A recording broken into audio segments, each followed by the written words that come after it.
If Ottawa lets big tobacco into the e-cigarette business, it would be handing the industry the chance to hook teenagers on nicotine and turn them into lifelong customers, the Chief Executive Officer of Public Health Ontario says.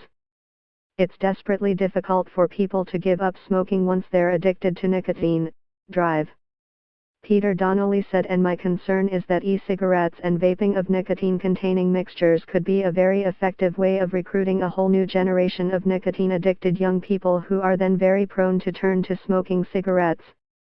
The federal government announced last month that it would introduce changes to the Tobacco Act in order to regulate the burgeoning e-cigarette and vaping industry. Right now, e-cigarettes can only legally be sold in Canada without nicotine, and since they're not regulated by Health Canada, they can't be marketed as a way to help someone stop smoking.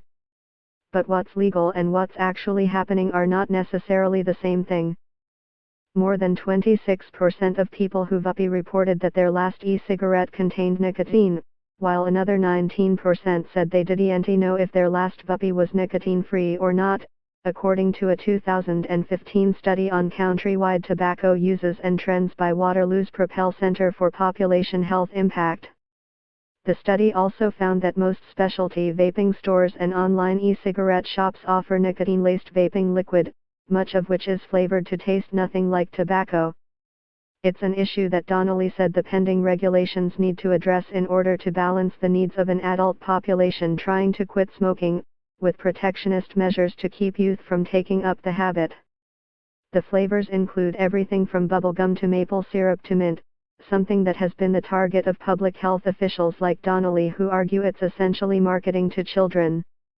I mean, who are they targeting? He said. I don't know many adults who are going to go for gummy bears. The public health official said he wants to see regulations that would make it illegal to market e-cigarettes to youth, which he said could include putting limits on what kind of flavors could be sold. Nascent research surrounding e-cigarettes has found that vaping appeals to young people, Donnelly said, perhaps because it seems like a safer alternative.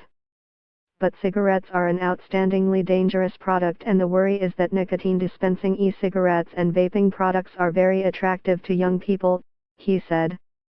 If they use them, they're more likely to go on and smoke cigarettes. Canada's largest tobacco company, meanwhile, says that it's not interested in getting into the e-cigarette industry to target children. I don't want my kids to smoke, Imperial Tobacco spokesman Eric Gagnon told CBC's The Fifth Estate. We support reasonable and evidence-based regulation, especially the ones aimed at keeping tobacco products out of the hands of kids. Instead, he said, the tobacco industry wants to be able to offer a product that's less harmful to people who are already addicted to smoking, likening it to McDonald's offering a salad on their menu as well. It's a kind of logic that drives